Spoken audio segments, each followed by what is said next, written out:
한 주간의 특별 부흥회의 은혜를 누렸죠. 어제 특세 마치고 그 아침 이른 시간에 리더들과 함께 모여서 리더 모임의 시간을 가졌습니다. 그 시간이 참 감격스럽고 기뻤던 이유는 3년 만에 함께 은혜의 현장에 나와서 예배를 드리고 모일 수 있었기 때문인데요. 중요한 것은 지난 한 주 우리는 그 은혜의 말씀을 듣고 또 각자가 누린 은혜가 있을 텐데 이 은혜를 계속해서 이어가는 것이 중요합니다. 어떻게 하면 이 은혜를 계속해서 이어갈 수 있을까요? 이 질문으로부터 제가 이제 오늘 설교를 준비를 하기 시작을 했습니다. 은혜뿐만이 아니라 사랑도 마찬가지죠.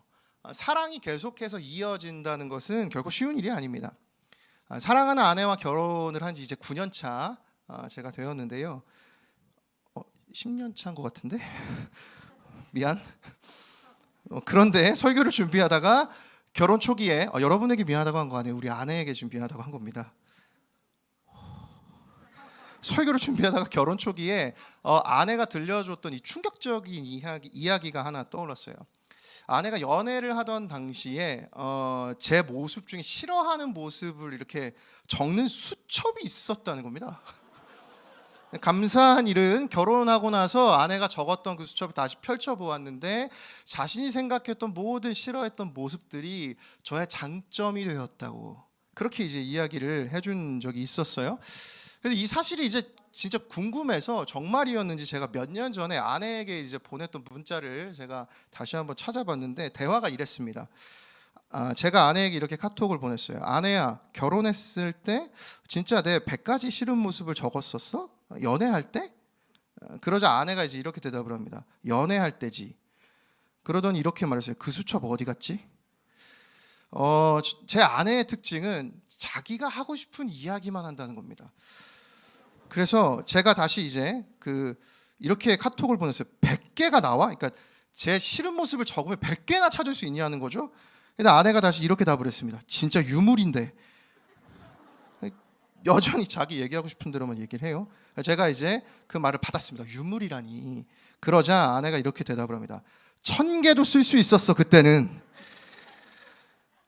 지금까지 아름다운 가정을 꾸릴 수 있던 이유는 이와 같았던 아내가 오랜 시간을 겪으며 새로운 시각과 새로운 어떤 관점으로 모든 것을 새롭게 해석하고 받아들였기 때문일 겁니다.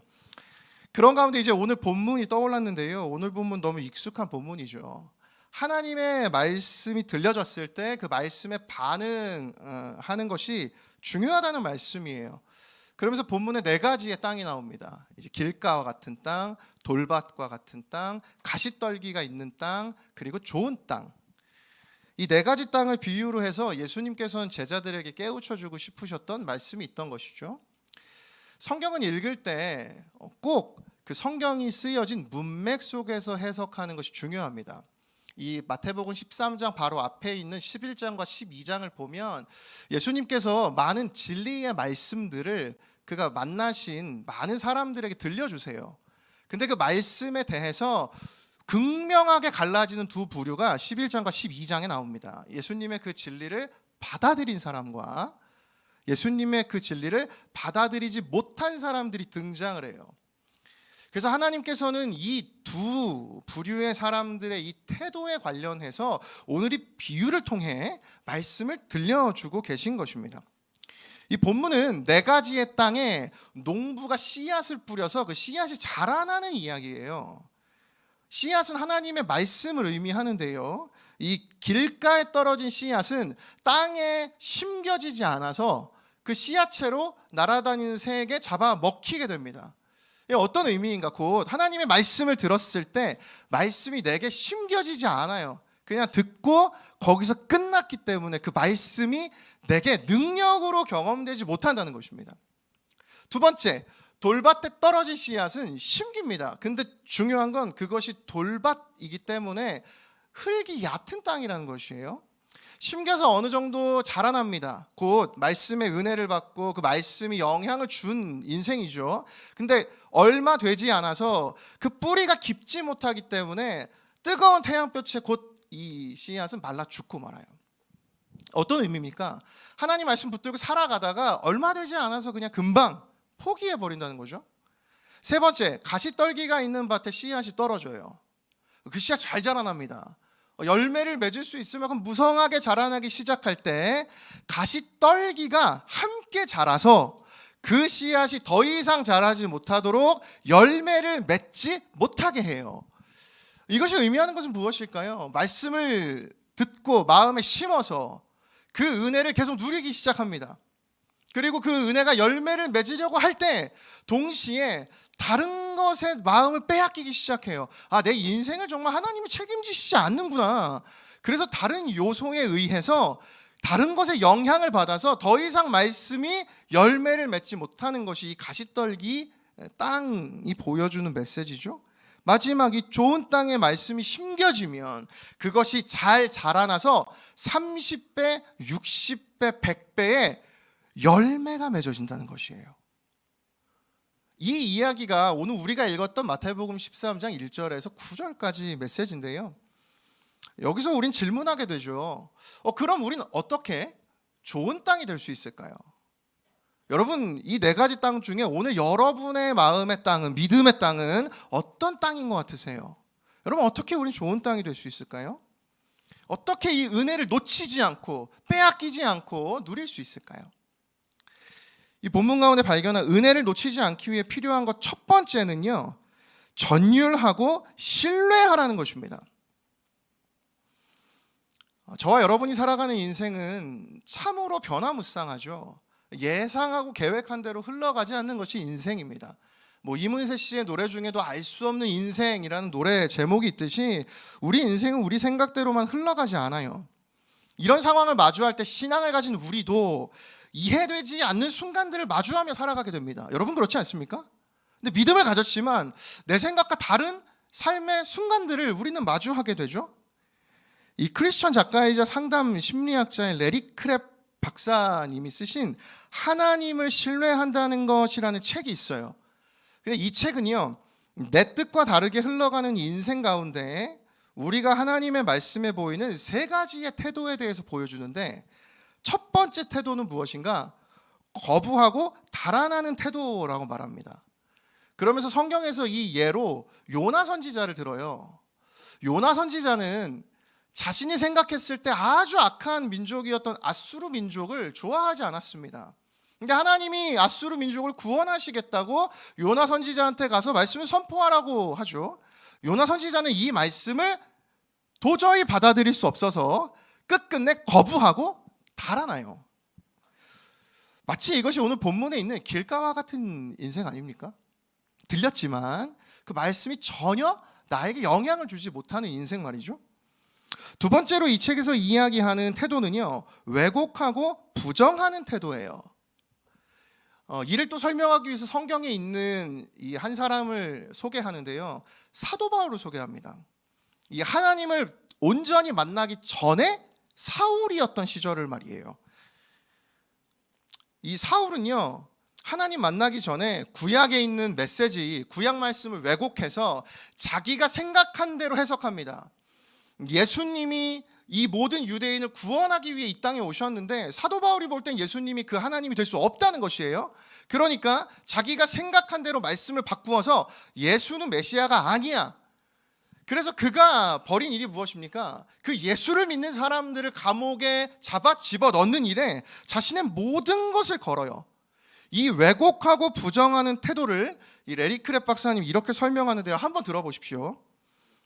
그러니까 왜곡하고 부정하는 태도가 어떠한 삶인지를 들려주는 겁니다. 하나님이 우리 삶에 대해 생각하시고 사랑 가운데 우리의 삶에 개입하시는 방식을 사랑의 하나님이라면 이렇게 생각하고 행동하셔야 한다는 우리의 인식에 맞게 조정해라. 우리가 믿고 싶은 하나님과 상충하는 성경 구절이 있거든 부정하라. 하나님의 좋은 소식을 다루는 우리의 신학, 하나님의 신학이 아니라 나의 신학을 개정해서 하나님께 순종하는 일을 편안하게 만들어주는 삶의 원리에 맞추라. 이러면서 마지막 문장이 저한테 너무 인상적이었어요. 편안한 순종은 우리의 삶에 만족스러운 복을 가져다 줄 것이다. 저는 이 책을 읽는데 이 편안한 순종이라는 단어가 너무 인상적이었습니다. 이것이 의미하는 것이 무엇일까요? 하나님을 내 마음대로 해석하고 이해하는 태도 아닌가요? 말씀이 들렸지만 말씀이 가라는 대로 가다가 중간에 멈추는 인생 말이에요. 이것이 바로 오늘 본문에 등장하는 돌박과 가시덤불과 같은 인생 아닙니까? 조금 말씀대로 살아가다가 이렇게 살아서는 안 되겠네. 내 생각과 너무 달라요. 내가 꿈꿨던 행복한 미래와 다르니 방향을 바꾸는 인생, 말씀을 포기해버리는 인생, 내가 품었던 그 말씀의 씨앗을 버리는 인생, 이것이 사울과 같이 왜곡하고 부정하는 인생 아닙니까? 살아가다 보니 말씀이 아닌 다른 것이 더 영향력이 있고 설득력이 있어서 말씀이 온전히 결실을 맺지 못하는 인생 아니냐는 것이에요. 생각해보면 우리는 굉장히 내가 살고 싶은 대로 살아가려 노력하는 사람들입니다. 이 모습은 사실 20년, 30년 저희가 살지 않아도 얼마든지 발견할 수 있죠.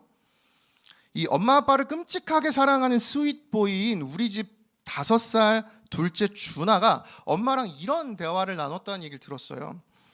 이 어느 날 둘째 준하가 엄마 말을 잘 안 듣는 날이 있었습니다. 그래서 아내가 하도 화가 나가지고 준하를 앉혀놓고, 사실 여러분 5살 아이들은 말이 능숙하지 않아요. 그리고 엄마 아빠가 혼을 내면 대부분의 아이들은 위축되고 엄마 아빠의 분위기에 압도돼서 많이 울곤 합니다. 근데 엄마랑 대화를 준하가 이렇게 나눴대요. 엄마가 화가 나서 준하야, 엄마 말 잘 들어, 잘 안 들어? 준하가 대답했어요. 안 들어. 엄마가 다시 화가 나서 물었어요. 왜 말 안 들어? 준하가 얘기해요. 안 듣고 싶으니까. 엄마가 다시 물어요. 언제부터 들을 거야? 6살부터. 여러분, 이 모습이 어떤 모습인가요? 편안한 순종의 모습 아닙니까? 오늘 저와 여러분의 순종을 이 준하의 모습에 빗대서 생각해 보기 원합니다. 여러분, 내 순종은 편안한 순종 아닙니까? 내 생각에 맞춰서, 내가 재단한 하나님의 모습으로, 내가 받아들이기 어려운 말씀들은 거절하고 내가 받아들일 수 있는 말씀들만 받아들이는 편안한 믿음과 순종의 신앙이 저와 오늘 여러분의 순종 아닙니까? 그렇다면 어쩌면 오늘 저와 여러분의 마음의 땅은 돌박과도 같거나 가시떨기와 같은 땅일지 모릅니다. 여러분, 이걸 경계하십시오. 편안한 순종을 철저히 경계해야 해요. 자, 그러면서 이 레리 크랩 박사가 제안한 3번째 태도가 있는데요. 3번째 태도가 바로 이것입니다. 전율하고 신뢰하는 태도예요. 그러면서 이 레리 크랩 박사는 구약의 하박국 선지자를 또 예를 들어 설명합니다. 하박국 선지자도 이해되지 않는 상황 가운데 있었어요. 이스라엘 백성들이 계속해서 타락하고 무너지고 있을 때 하나님께서 하박국 선지자에게 앞으로의 하나님의 계획을 알려주십니다. 이스라엘이 너무 악해서 내가 바벨론 군대를 통해 이들을 심판하겠다는 것입니다. 하박국 선지자는 믿을 수가 없었어요. 왜냐하면 바벨론 민족이 이스라엘보다 더 악한 민족이기 때문이죠. 여러분, 이해가 되세요? 나보다 더 악한 사람을 통해서 나를 심판한대요. 그럴 수 없죠. 정의가 이루어지기 위해서 정의로운 사람이 심판을 해야 되는데 어떻게 이스라엘보다 더 악한 민족인 바벨론을 통해서 우리를 심판하신다는 것입니까? 하박국은 수많은 질문 가운데 하나님께 막 질문을 하며 이해할 수 없는 태도를 보입니다. 그런데 하박국은 그 하나님 앞에서 이 레리 크랩 박사는 전율하고 신뢰했다라는 표현을 써요. 여러분, 여기 전율이 의미하는 것이 무엇인지 아십니까? 전율은 이게 몸이 막 떨릴 정도로 와, 전율했어, 이 짜릿함과 감격을 의미하는 것이 아니라 또 다른 의미가 있어요. 사전에 전율을 검색하시면 무섭거나 두려워 몸이 떨리는 것을 의미해요. 여기 쓰인 전율이라는 단어가 영어 원문으로도 tremble입니다. tremble. 굉장히 지금 두려움 가운데 사로잡히는 감정을 의미하는 것이죠. 이 전율함이 무엇입니까? 불확실한데 내가 하나님 말씀 붙들고 뛰어들었는데 그 두려움의 자리를 떠나지 말고 계속 그 자리를 지키라는 것이에요. 정말 하나님 나에게 말씀을 들려주셨으면 이 말씀이 이루어지는 것인지, 이 말씀이 정말 나에게 능력이 되는지를, 이 씨앗을 버리지 말고 말씀을 붙들고 그 두렵고 떨리는 자리를 지키라는 것입니다. 그것이 전율이에요. 이 레리 크랩 박사는 그렇게 권합니다. 전율하십시오. 하나님의 말씀 붙들고 불안하십니까? 여러분, 불안하십시오. 이 모습을 하박국이 보여주는 구절이요. 하박국 2장 1절 말씀인데요. 세 번역으로 제가 한번 읽어드리겠습니다. 내가 초소 위에 올라가서 서겠다. 망대 위에 올라가서 나의 자리를 지키겠다. 주님께서 나에게 무엇이라고 말씀하실지 기다려보겠다. 내가 호소한 것에 대하여 주님께서 어떻게 대답하실지를 기다려보겠다. 이 전율에 대해서 그러면서 이 책에서 이 설명을 계속 들어보십시오. 하나님이 세계를 운영하시고 우리의 삶을 인도하시는 길을 이해할 수 없을 때 전율하라. 무엇이 정말 훌륭한 삶이고 어떻게 그런 삶을 살지에 대한 우리의 생각이나 길을 훨씬 넘어서는 생각과 길을 가지고 계신 하나님 앞에서 떨림을 경험하라. 그러면서 이렇게 얘기해요. 자신의 혼돈을 느껴보라. 자신의 의문을 인정하라. 자신의 두려움을 받아들이라. 자신의 실망을 직시하라. 자신의 고뇌를 경험하라. 사랑하는 청년 여러분, 이 전율의 과정이 있을 때 우리가 변화되는 것이에요. 말씀이 여러분 특세 가운데 은혜 받으셨습니까? 특세 가운데 하나님 주신 말씀이 있습니까? 여러분 이 말씀이 결실을 맺기 위해서는 반드시 전율의 과정이 필요하다는 것입니다. 아니요, 특세 때만 받은 은혜일까요? 여러분 평생에 하나님 주신 비전이 있습니까? 말씀이 있습니까? 여러분 그 말씀이 내 인생의 열매를 맺기 위해 우리는 그 열매 맺는 순간까지 전율하며 기다려야 하는 것이에요. 여러분 전율하고 계십니까? 아마도 저와 여러분이 살아가는 시대가 이 전율을 잃어버려서 하나님 말씀 들었는데 바로 반응이 없으니까 우린 이 전율의 자리를 떠나고 말죠. 여러분 그렇게 해서는 결코 이 말씀의 씨앗은 30배, 60배, 100배의 결실을 맺지 못합니다. 여러분 이를 악무십시오. 신앙에 도전하십시오. 전율하십시오. 혼돈을 느끼시고 의문을 인정하고 두려움을 받아들이고 실망을 직시하고 고뇌를 경험하세요. 이 전율의 과정이 우리를 변화시키는 것입니다. 여러분 그 준비가 되어 계십니까? 이 전율함을 경험하게 되면 반드시 하나님을 신뢰하게 됩니다. 그 대표적인 인물이 누굴까요? 욥이죠. 욥기 42장 5절과 6절이요. 같이 함께 읽겠습니다. 시작. 주님이 어떤 분이시라는 것을 들었습니다. 그러나 이제는 제가 제 눈으로 주님을 뵙습니다. 그러므로 저는 제 주장을 거두어 드리고 티끌과 잿더미 위에 앉아서 회개합니다. 욥은 하나님의 말씀대로 살아서 너무 선한 인생이었지만 고난을 마주한 이후로 그는 견디다 전율의 과정을 겪다가 포기해요. 하나님 앞에 자신의 의의를 드러내며 나는 고난받을 만한 사람이 아니라고 하나님께 항변합니다. 근데 그가 하나님을 만나고 하나님의 말씀을 다시 한번 대면하고 난 이후에 그는 변화돼요. 그의 고백이 이거 아닙니까? 이젠 제가 제 눈으로 주님을 뵙습니다. 그러니 제가 이제 제 주장을 거두어 드리고 하나님의 말씀을 따르겠습니다. 이 하나님이 오늘 우리의 인생을, 저와 여러분의 인생 또한 하나님의 뜻대로 가장 선하게 인도하고 계시는 줄을 믿습니다. 사랑하는 여러분, 여러분의 인생의 믿음의 여정을 포기하지 마십시오. 그 과정에서 겪게 되는 그 전율의 과정을 포기하지 말고 나아가십시오. 그때 저와 여러분 모두가 하나님을 신뢰하는 욥과 같은 인생의 변화를 경험하게 되는 줄을 믿습니다. 저를 따라 고백하겠습니다. 전율해야 합니다.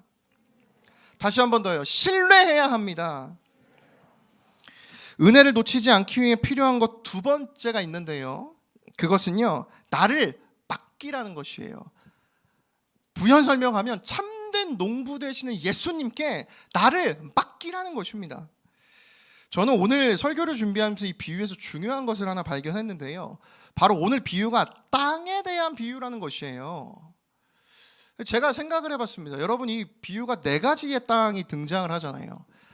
그럼 제가 여러분에게 거꾸로 질문하고 싶습니다. 여러분, 이 4가지의 땅은 이 땅들이 선택한 것입니까? 다시 바꿔 말해볼게요. 여러분이 4가지의 땅은 어떻게 이렇게 각자의 모습을 갖게 됐을까요? 아니, 우리는 이 말씀을 들을 때 이렇게 이해하잖아요. 나는 그렇구나, 내 중에 좋은 땅이 돼야지. 여러분 그렇게 이해하고 노력하지 않으세요? 좋은 땅처럼 돼야 되는구나. 내가 말씀 잘 듣는 마음밭을 준비해야지. 여러분 근데 땅이 자신의 상태를 결정할 수 있습니까? 저 아무리 생각해도 땅의 상태는 땅의 환경에 좌우되는 것 아니에요? 사람들이 많이 왕래하는 그 땅은 손이 많이 가고 많이 보살펴주는 땅은 잘 그 땅이 준비되어서 좋은 땅으로 옥토로 준비되지만 사람들의 발걸음이 끊겼고 아무도 관리하지 않는 땅, 그 땅은 속수무책으로 거칠은 땅, 아주 척박한 땅이 되는 거 아닙니까? 여러분, 땅은 자신의 상태를 결정할 수 없어요. 저는 그게 굉장히 인상적이더라고요. 그래서 이 씨 뿌리는 비유의 핵심은요, 좋은 땅이 되어야 한다는 게 아닙니다. 이 비유의 핵심은 무엇인지 아십니까? 우린 모두 내 능력으로 좋은 땅이 될 수 없다는 뜻이에요. 여러분, 이 사고의 전환이 일어나야 됩니다. 어떻게 우리가 좋은 땅으로 변화될 수 있을까요? 우리는 좋은 땅이 될 수 없어요. 단 우리의 믿음의 땅을 누군가가 갈아 엎어줘야만 우린 좋은 땅이 될 수 있는 것입니다. 그런 차원에서 여러분, 이 모든 것을 이루는 관리자가 있어야 돼요. 척박한 땅을 갈아 엎는 농부가 오늘 우리에게 필요하다는 것입니다. 여러분에게 묻고 싶은 것이 있어요. 저와 여러분에게 묻고 싶은 질문이 있습니다. 오늘 우리의 믿음의 땅을 우린 누구에게 맡겨놓았습니까? 여러분 정말 맡겨두셨나요?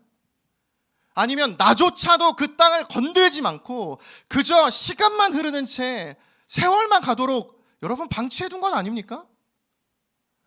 여러분 그 믿음의 땅을 맡기셔야 돼요.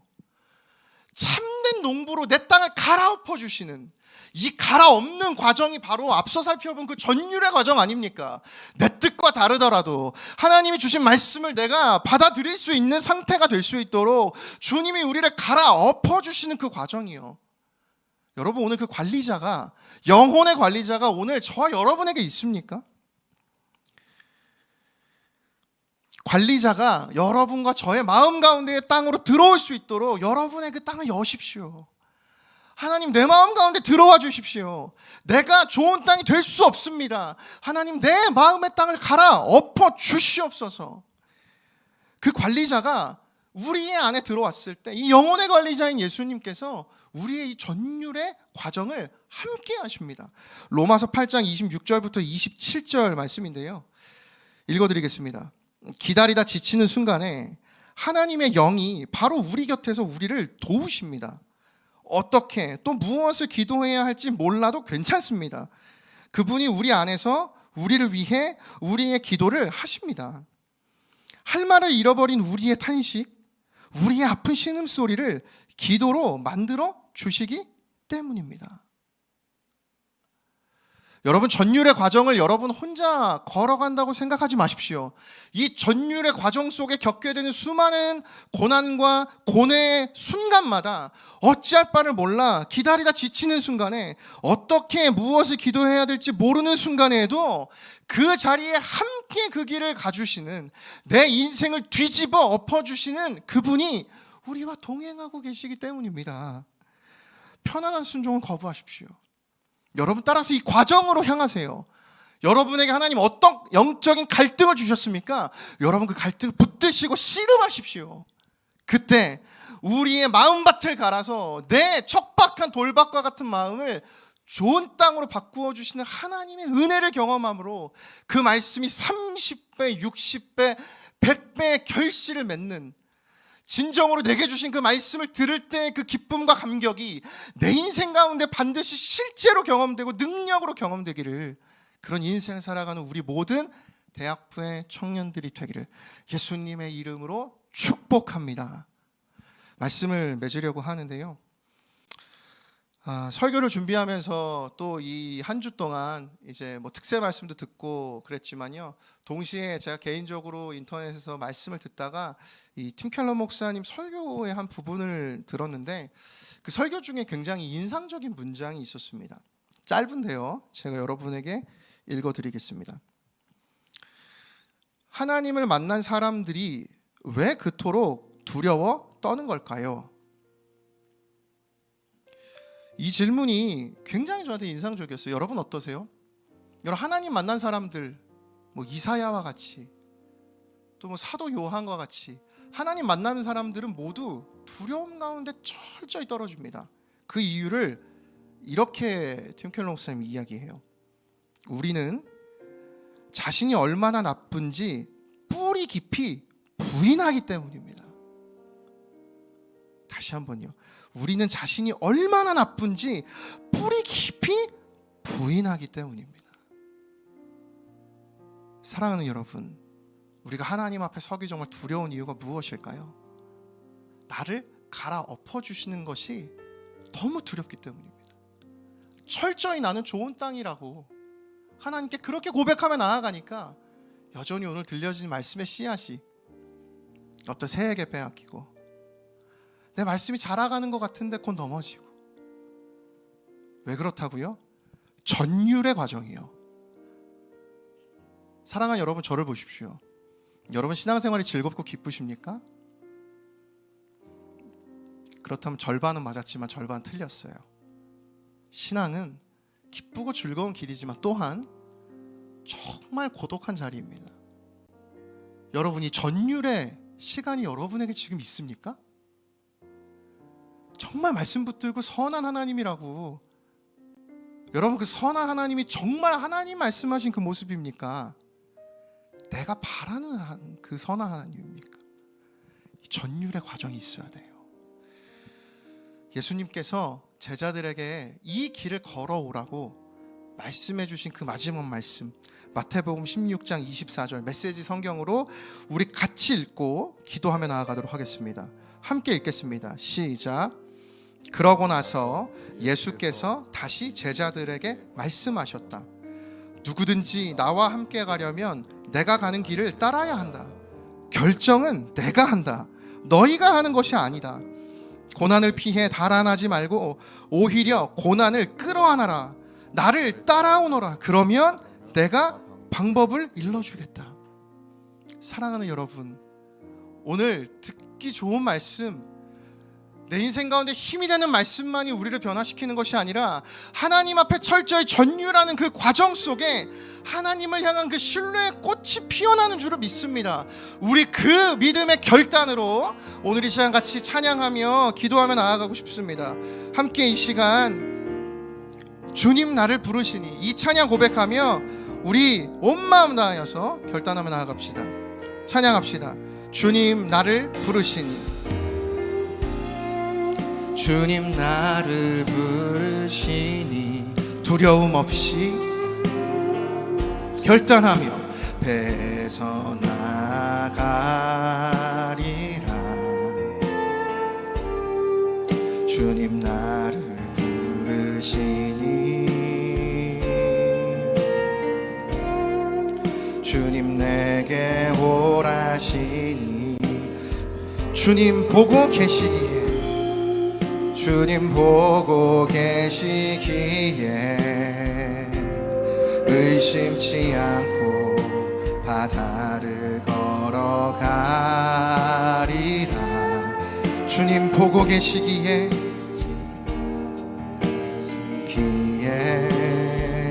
주님 여기 계시기에, 주님 여기 계시기에, 주님 여기 계시기에, 주님 여기 계시기에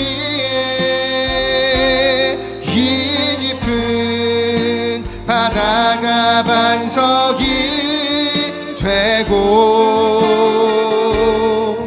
주님 여기 계시기에 반석 위를 내가 걸어가리라. 온전한 신뢰의 고백으로 주님 여기 계시기에 저 거친 파도가 반석이 되고, 주님 여기 계시기에 반석 위를 내가 걷습니다. 우리 그 자리에서 다 함께 일어나셔서 처음부터 다시 고백하며 나아갑시다. 주님 나를 부르시니, 주님 나를 부르시니, 우리의 마음을 정하며 두려움 없이 배에서 나가리라. 주님 나를 부르시니, 우리가 뛰어들 수 있는 이유, 주님 내게 오라시니, 주님 보고 계시기에, 주님 보고 계시기에 의심치 않고 바다를 걸어가리라. 주님 보고 계시기에, 주님 여기 계시기에, 주님 여기 계시기에 전율하며 신뢰하며, 주님 여기 계시기에 이 깊은 바다가 반석이 되고, 주님 여기 계시기에 반석 위를 내가 걸어가리라. 우리의 믿음의 결단으로 주님 여기 계시기에 저 거친 파도가 반석이 되고, 주님 여기 계시기에 반석 위를 내가 걷습니다. 다시 한번 고백하며 주님 여기 계시기에, 주님 여기 계시기에 이 깊은 바다가 반석이 되고, 바다가 반석이 되고, 주님이 반드시 이루십니다. 주님 여기 계시기에 반석 위를 주님 내가 걸어가리라.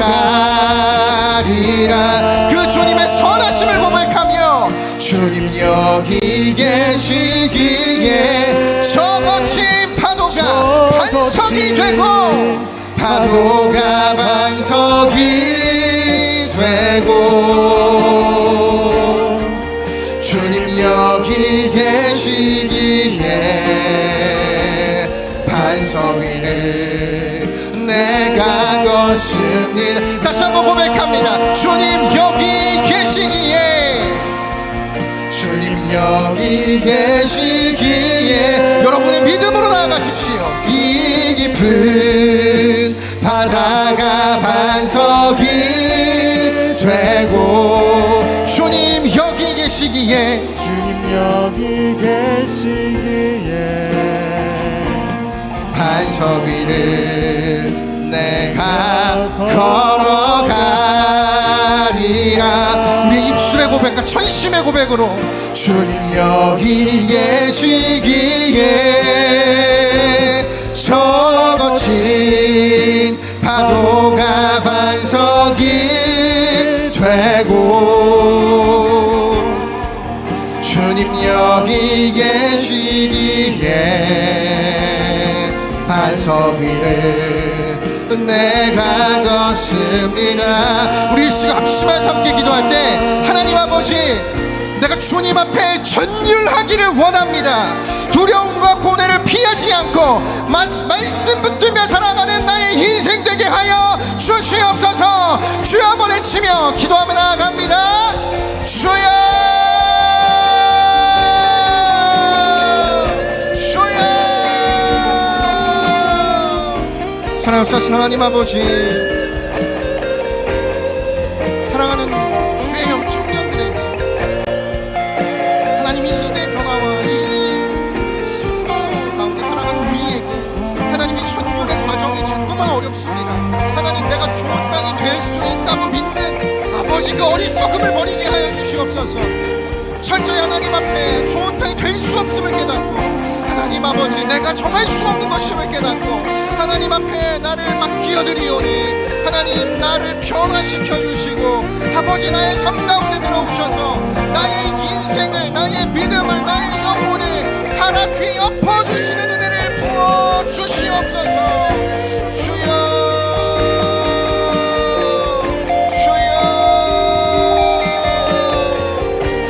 역사가 우리 가운데 있기를 원합니다. 내가 들은 말씀, 나에게 주신 그 은혜를 놓치지 않게 하여 주시옵소서. 하나님 그 은혜가 결실을 맺기 위해 하나님 붙들고 나아가는 이 천륜의 과정을 하나님 놓치지 않게 하여 주시옵소서. 아버지, 그 하나님 붙들고 나아갑니다. 주의 청년들에게 언제나 동행하시는 그 성령의 능력으로 함께 하시고 그 능력으로 역사하여 주시옵소서. 주여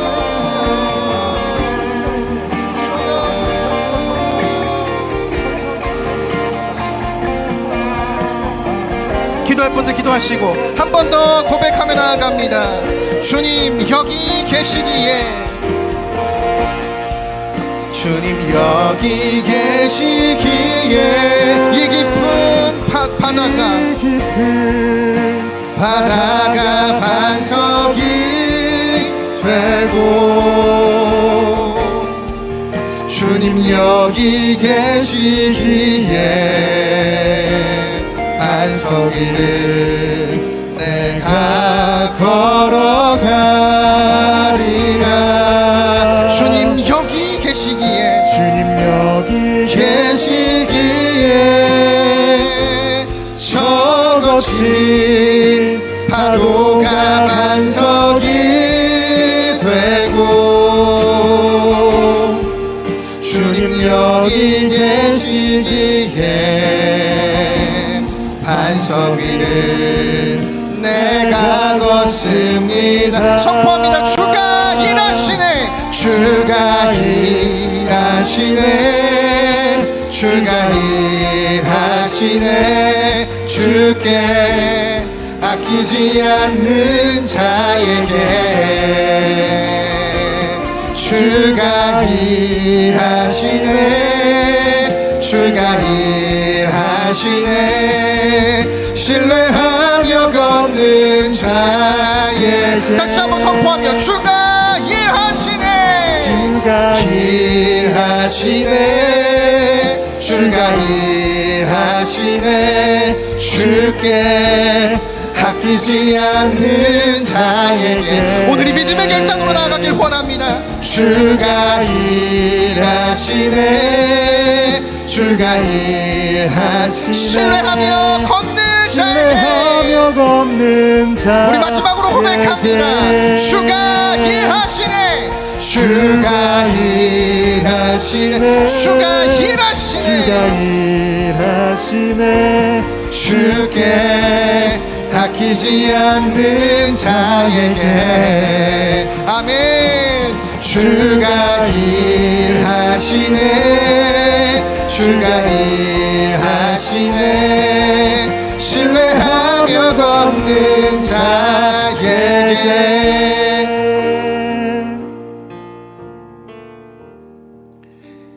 이 하박국의 고백처럼 내가 초소 위에 올라가서 서겠다, 망대 위에 올라가서 나의 자리를 지키겠다, 주님께서 나에게 무엇이라고 말씀하실지 기다려보겠다, 내가 호소한 것에 대하여 주님께서 어떻게 대답하실지를 기다려보겠다. 하나님 아버지, 이 시간 마지막으로 함께 기도하며 나아가기 원하는데요, 함께 기도할 때 선하신 하나님을 기다리며 신뢰하기를 원합니다.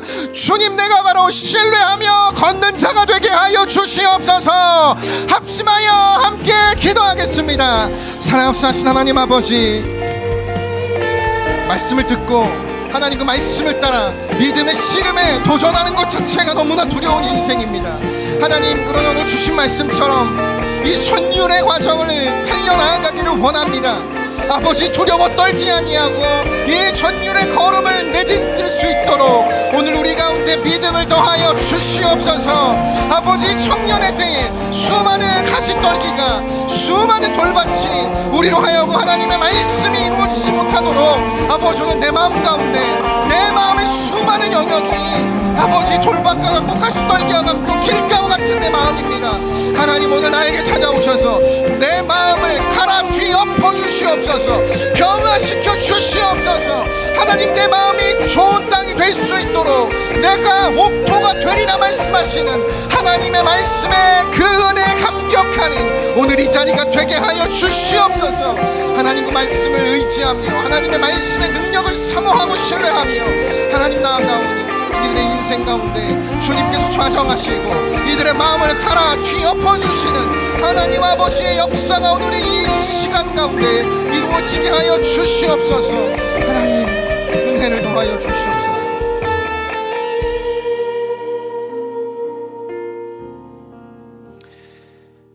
내 심령에 이르기를 여호와는 나의 기업이시니 그러므로 내가 그를 바라리라 하도다. 기다리는 자들에게나 구하는 영혼들에게 여호와는 선하시도다. 아멘. 살아계신 하나님 아버지, 하나님 앞에 철저히 우리의 노력과 나의 애씀으로 또 특세기간 주신 은혜 하나님 감격해서 오늘도 좋은 땅이 되기 위해 이 자리에 모인 대학부의 모든 지체들, 저를 포함하여 이 자리에 있는 모든 영혼들을 하나님 불쌍히 여겨주시옵소서.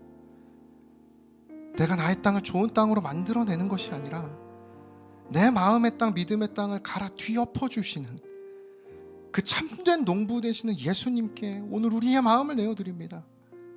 고난 가운데, 받아들일 수 없는 고통 속에, 고뇌 가운데 이해되지 않은 수많은 나의 인생을 하나님 앞에 내어드리오니 하나님 그 전율의 과정을 감당할 수 있는 믿음을 더하여 주시고 오늘도 한 걸음 더 내디딜 수 있는 담대함과 용기를 우리 모두에게 부어 주시옵소서. 그리하여 30배, 60배, 100배의 결실을 맺는 그 말씀이 진정으로 열매를 맺는 그와 같은 인생으로 살아가는 우리 모두가 되게 하여 주시옵소서. 감사드리며 지금은 우리 구주 예수 그리스도의 은혜와 하나님 아버지의 다함없는 사랑과 성령의 교통하심이 오늘 이 자리에 모인 모든 하나님의 사람들과 항상 함께 하시기를 간절히 축원하옵나이다. 아멘.